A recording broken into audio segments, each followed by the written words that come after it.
धातु, अधातु और उपधातु से 2 क्लास हम लोग पीछे पढ़ लिए, जिसमें धातु के बारे में विस्तार रूप से जाने, अधातु के बारे में विस्तार रूप से जाने और उपधातु के बारे में भी विस्तार रूप से जाने। आज देखते हैं एक और इसी चैप्टर में एक बिंदु आता है जिसे मिश्र धातु कहा जाता है। मिश्र धातु के बारे में, मिश्र धातु को अंग्रेजी में क्या कहा जाता है? एलॉय मेटल, या कहीं कहीं एलॉय लिखता है, कहीं कहीं एलॉय मेटल लिखता है, कोई बात नहीं। एलॉय कहिए, एलॉय मेटल कहिए, मिश्र धातु। 2 या 2 से अधिक धातु, 2 या 2 से अधिक धातुओं के मिलने से जिन पदार्थ का निर्माण होता है उसे मिश्र धातु कहते हैं। मिश्र धातु का मतलब ही हुआ मिला हुआ। मिश्र मतलब मिला हुआ। मिला हुआ जो धातु रहेगा उसे मिश्र धातु कहा जाएगा। 2 धातु हो या 2 से अधिक, 2 या 2 से अधिक धातुओं के मिश्रण से जो नया पदार्थ बना उसी को कहा जाता है मिश्र धातु। अब मिश्र धातु में एग्जाम्पल में हम लोग क्या देख रहे हैं? पित्तल, और क्या देख रहे हैं? कांसा, और क्या है? Stainless steel. बहुत सारे मिश्र धातु। अच्छा, मिश्र धातु के बारे में एक बात और जाने कि मिश्र धातु जिन जिन धातुओं के मिलने से बना नया पदार्थ, जो नया मिश्र धातु बना, इस नए मिश्र धातु का गुण उसके पीछे वाले जो धातु था उसका जो संघटक था उसके गुण से अलग होता है। इसका गुण, मिश्र धातु का गुण उसके संघटक के गुण से भिन्न होता है। अब हम लोग देखेंगे कुछ महत्वपूर्ण मिश्र धातु। महत्वपूर्ण मिश्र धातु में 1 नंबर में क्या है? पित्तल। पित्तल मिश्र धातु आएगा परीक्षा में। इनमें कौन मिश्र धातु है? 4 गो ऑप्शन देगा, उसमें से एक को चुनना होगा। मिश्र धातु मतलब जो मिल करके बना है, जो 2 या 2 से अधिक धातुओं से मिल करके बना है, क्या कहलाएगा? मिश्र धातु। अब मिश्र धातु में हम लोग देख रहे हैं पहले क्या? पित्तल। अब पित्तल को अंग्रेजी भी याद कर लेंगे, ब्रास। कभी कभी परीक्षा में पित्तल नहीं लिखेगा, ब्रास लिख देगा। ब्रास किसका मिश्रण है? ऐसे क्वेश्चन पूछेगा, ब्रास किसका मिश्रण है? या इसी को एक और नाम दे दिया गया, मुंज मेटल। मुंज मेटल किसका मिश्रण? चीज एक ही पूछता है, कभी पित्तल के नाम से, कभी मुंज मेटल के नाम से, कभी ब्रास के नाम से। ठीक, अब ध्यान देंगे कि यह किसका मिश्रण है। संघटक में देखिए तांबा और जास्ता। कभी कभी तांबा जास्ता नहीं लिखेगा, कॉपर और जिंक लिखेगा। कॉपर और जिंक, कॉपर को ही ना तांबा कहते हैं, जिंक को ही ना जास्ता कहते हैं। ध्यान दीजिए, तांबा और जास्ता का यहाँ संकेत लिखा, कभी कभी यह भी नहीं देगा, संकेत दे देगा। संकेत से हम लोग पकड़ेंगे तांबा किसका मिश्रण है। Cu फॉर कॉपर और Zn फॉर जिंक, कॉपर और जिंक का मिश्रण। अब एक क्वेश्चन और बना यहाँ से कि 2 पदार्थों का मिश्रण, 2 धातुओं का मिश्रण, 2 धातुओं का मिश्रण है, तो इसमें पूछ देगा कि तांबा की मात्रा कितनी है, और पूछ देगा जास्ता की मात्रा कितनी है। तो तांबा की मात्रा 70% और जास्ता की मात्रा 30%। ठीक, तब मिश्र धातु के बारे में जाने। पित्तल, जिसको हम लोग ब्रास के भी नाम से जाने, मुंज मेटल के नाम से भी जाने, किसका मिश्रण है? तांबा और जास्ता का। तांबा का प्रतिशत मात्रा 70 और जास्ता का प्रतिशत मात्रा 30। क्लियर है? अब आगे हम लोग देखते हैं इसका उपयोग। किसका उपयोग? पित्तल का। पित्तल का उपयोग कहाँ होता है बुआ? बर्तन बनाने में। पित्तल वाला बर्तन आता है ना, हम लोग के गांव समाज में पित्तल का बर्तन चलता है। पित्तल के बर्तन बनाने, तार बनाने में, पित्तल का तार भी बनता है, लंबा लंबा तार। उसके बाद सिक्का बनाने में, पित्तल जो धातु है मिश्र धातु, इससे सिक्का का भी निर्माण होता है।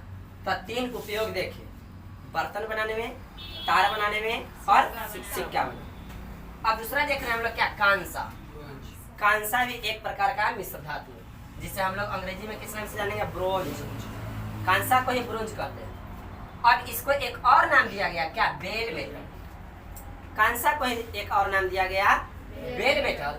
कभी आपसे कांसा पूछेगा, कभी बेल मेटल पूछेगा, कभी ब्रोंज करके पूछेगा। पूरा बढ़िया से जानेंगे, विस्तार रूप से पढ़े हुए रहिएगा, तब ना आप सही पकड़ेंगे।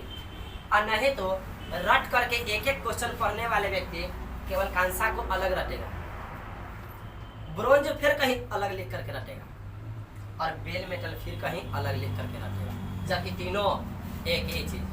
अब इसका संघटक देखते हैं कौन सा का, तांबा और टीन, तांबा और टीन।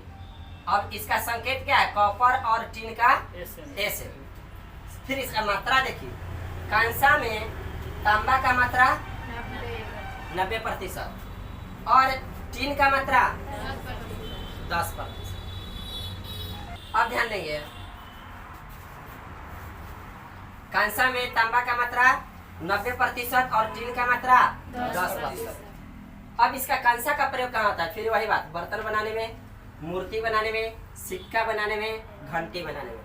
पूजा वाला घंटी होता है ना, या मवेशी को भी लोग जो पहना देता है घंटी, घंटी बनाने में और सिक्का बनाने में, मूर्ति बनाने में और बर्तन बनाने में कांसा हो गया। आगे है कृत्रिम सोना, जिसे हम लोग गांव समाज में कहते हैं रोल्ड गोल्ड।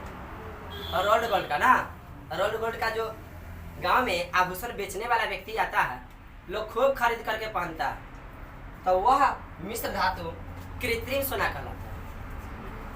अब क्या हुआ, यह किसका मिश्रण है, तांबा और एल्यूमिनियम। तांबा के लिए Ca और एल्यूमिनियम के लिए A। मात्रा देखेंगे तो तांबा 90%, एल्यूमिनियम 10%। उपयोग देखेंगे तो सस्ता आभूषण बनाने। और रोल्ड गोल्ड का प्रयोग कहाँ होता है, आभूषण बनाने में, जेवर बनाने में ना, तो आभूषण बनाने में इसका उपयोग। आगे मिश्र धातु है क्या, रंगा, उसी को टांका के नाम से भी जाना जाता है। रंगा भी कहा जाता है और टांका भी कहा जाता है, और अंग्रेजी में इसे क्या कहा जाता है, शोल्डर। रंगा या टाका या शोल्डर। अब देखिए यह किसका मिश्रण है, सीसा और टीन का। सीसा बोले तो संकेत Pb और टीन का As।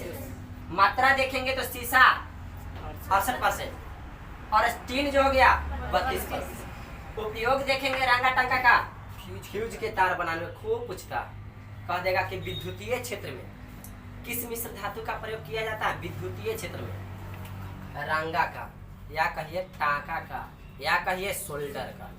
और इससे क्वेश्चन खूब बनता है, फ्यूज के तार बनाने में किसका प्रयोग होता है, फ्यूज के तार बनाने में शोल्डर का प्रयोग होता है। आगे है जर्मन सिल्वर। जर्मन सिल्वर क्या चीज का मिला हुआ, तांबा, जास्ता, निकेल। 3 प्रकार के धातु आ गया, तांबा, जास्ता, निकेल। तांबा, जास्ता, निकेल क्या चीज, जर्मन सिल्वर। और इसका प्रयोग कहाँ होता है, बर्तन बनाने में, आभूषण बनाने में। बर्तन भी बनता है और आभूषण भी बनता है। याद कर लिया, जर्मन सिल्वर के लिए जातानी एगो ट्रिको है, जा फॉर जास्ता, ता फॉर तांबा, ने फॉर निकेल। मिश्र धातु के रूप में क्या, गन मेटल। गन मेटल में तांबा, जास्ता और टीन मिला कर रहता है। तांबा, जास्ता और टीन के मिलने से बना है गन मेटल। तांबा के लिए कॉपर, जास्ता के लिए Zn और टीन के लिए Sn। मात्रा देखेंगे तीनों धातुएं की, तो कॉपर हो गया तांबा 90%, जास्ता हो गया 2% और टीन हो गया 8%। कभी कहीं पूछता गन मेटल में तांबा की प्रतिशत मात्रा बताया, क्या होगा, 90%। आगे है, नहीं इसका उपयोग देखेंगे, गन मेटल का उपयोग कहाँ होता है, तोप बनाने में, गियर बनाने में, बियरिंग बनाने में। तोप, गियर, बियरिंग। गन मेटल का उपयोग तोप, गियर, बियरिंग। गन मेटल का उपयोग तोप, गियर और बियरिंग बनाने में। आगे टाइप मशीन। टाइप मशीन में हुआ अक्षर टाइप होता है ना, लिखा जाता है ना, छापा खाना में इसका प्रयोग होता है। Type machine. टाइप मशीन का प्रयोग कहाँ होता है, छापा खाना में। अखबार छपाता है, किताब छपाता है, वहाँ पर लिखने में जो टाइप किया जाता है, टाइप मशीन द्वारा टाइप किया जाता है। वहाँ पर कौन से मिश्र धातु का प्रयोग होता है, टाइप मेटल। टाइप मेटल में क्या है, मिश्रण किसका किसका है, कौन कौन से धातु का, सीसा, एंटीमनी और टिन। सीसा, एंटीमनी और टिन। टाइप मशीन किसका मिश्रण है, सीसा, एंटीमनी और टिन। संकेत क्या है, सीसा का Pb, एंटीमनी Sb, टीन के लिए Sn। प्रतिशत मात्रा 82, 15 और 3। 82% में क्या है, सीसा। 15% में क्या है, एंटीमनी। और 3% में क्या है, टीन। कौन कौन हो गया, गन मेटल हो गया, और उसके बाद टाइप मेटल हो गया। आगे है रोज मेटल। रोज मेटल में क्या बताया गया, रोज मेटल किसका मिश्रण, बिस्मिथ, शीशा टिन। बिस्मिथ शीशा और टिन का मिश्रण है। मात्रा कितना है बिस्मिथ का? 50%, शीशा का 28%, टिन का 22%। उपयोग कहाँ होता है रोज मेटल का? स्वचालित फ्यूज बनाने में। इलेक्ट्रिक फ्यूज ऐसा भी होता है, कभी कभी हम लोग अपने घर में फ्यूज जा करके अप या डाउन करते हैं। घर में कोई काम करना होता है, फ्यूज गिराते हैं ना, फ्यूज काट देते हैं, उसके बाद घर के आगे वायरिंग में कोई प्रॉब्लम होता है तो काम किया जाता है। लेकिन एक ऑटोमेटिक आता है, यदि आगे का विद्युत परिपथ में कोई तरह की गड़बड़ी हुआ, फ्यूज ऑटो कट हो जाएगा, ठीक रहेगा, फ्यूज चलते रहेगा। तो ऑटोमेटिक फ्यूज जो होता है, स्वचालित फ्यूज, उसे बनाने में इसका प्रयोग किया जाता है रोज मेटल का। आगे होगा मैग्नेलियम। मैग्नेलियम बहुत बार पूछा है परीक्षा में, बहुत बार मैग्नेलियम के बारे में पूछा है। मैग्नेलियम के बारे में है कि मैग्नेलियम किसका मिश्रण है? एल्यूमिनियम और मैग्नीशियम का। इतनी से पता है मैग्नेलियम। नेलियम मतलब एल्यूमिनियम और मैग मतलब मैग्नीशियम। मैग्नेलियम किसका मिश्रण है? एल्यूमिनियम और मैग्नीशियम का। अब इसमें देखेंगे एल्यूमिनियम की मात्रा ज्यादा 95% और मैग्नीशियम है मात्र 5%। मैग्नेलियम की मिश्रण देख लिए कि कौन कौन से मिश्र धातु, कौन कौन से धातु से मिलकर बना है? एल्यूमिनियम और मैग्नीशियम। प्रतिशत मात्रा देख लिए, एल्यूमिनियम 95% और मैग्नीशियम 5%। इसका उपयोग कहाँ होता है? हवाई जहाज के ढांचा तैयार करने में। हवाई जहाज जो बनता है ना, उसकी ढांचा, इधर के गेट बनाना है, आगे का पार्ट बनाना है, पीछे का पार्ट बनाना है, मतलब हवाई जहाज की बाहरी जो ढांचा होती है उसे तैयार करने में मैग्नेलियम का प्रयोग होता है। आगे है क्या? Delta metal. डेल्टा मेटल किसका मिश्रण है? तांबा, जास्ता और लोहा का। तांबा, जास्ता और लोहा का। तांबा का प्रतिशत मात्रा 60, जास्ता का 38, लोहा का 2%। उपयोग कहाँ होगा डेल्टा मेटल का? जहाज के पंखा बनाने में। जहाज के पंखा बनाने में डेल्टा मेटल, और जहाज की ढांचा बनाने में मैग्नेलियम। और रोज मेटल का प्रयोग कहाँ होता है? स्वचालित फ्यूज में। रोज मेटल का प्रयोग स्वचालित फ्यूज में होता है। टाइप मेटल छापा खाना में होता है। गन मेटल तोप बनाने में होता है। अब सुनिए, जो भी महत्वपूर्ण मिश्र धातु था, कौन कौन से के धातु के मिलने से बना और उसमें धातु की प्रतिशत मात्रा कितनी है, यह तो हम लोग देख लिए। आज की क्लास मिश्र धातु का खत्म। एक क्लास इसका और होगा।